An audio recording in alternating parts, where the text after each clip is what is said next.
Good evening, Mr. and Mrs. America. Welcome to the Heart of America broadcast here from New York City. If you know someone with diabetes, you know that diabetes completely turns one's life upside down. Those who live with diabetes do not live for more than 2 years after being diagnosed, and those years are filled with horribly strict diets. This evening, we welcome William Allen, one of the committee members for the Nobel Prize, to inform us about the 1923 Canadian winners in physiology. Hello, Bill. Thank you for having me today. Hello, William. Can you tell us a little bit about this year's winners of the Nobel Prize in Physiology? Sure thing, Bill. Dr. Frederick Banting and Professor John McLeod won the 1923 Nobel Prize in Physiology for their discovery of insulin. Dr. Banting is a Canadian physician who served in World War I, and Professor McLeod works at the University of Toronto and has written several books. Oh, how fascinating. Might you be able to tell me a little bit more about insulin? I am just so pleased you asked. Insulin is a new drug designed to treat patients suffering from diabetes. How did those scientists discover it? What were their methods? Well, first Dr. Banting came to Professor McLeod, who was studying diabetes at the time, with a new idea about pancreatic juices and their connection to diabetes.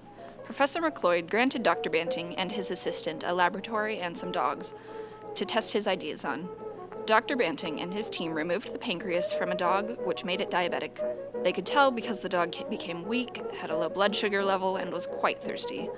They then removed the non-diabetic dog's pancreas and developed it into an injectable form. How did they know this would work?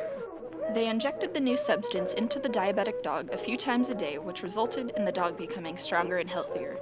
They then tested the successful injection on various animals to confirm their results. Did they test on humans?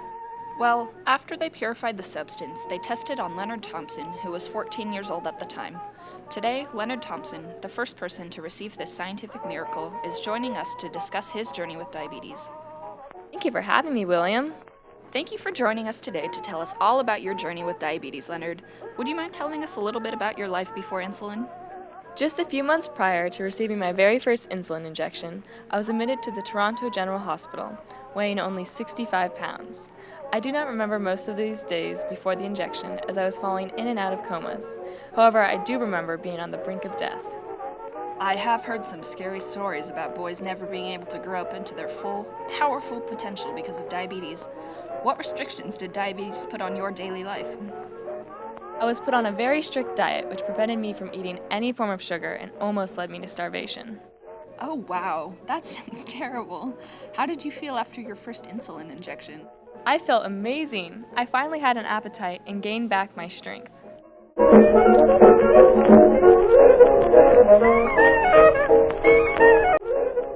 That is so great to hear, Leonard. Thank you, neighbors from the north, Leonard and William, for speaking with us today. I can't wait to see how much insulin will help the United States in the future of medicine. Next week's episode, we'll be talking about the Nobel Prize in Literature.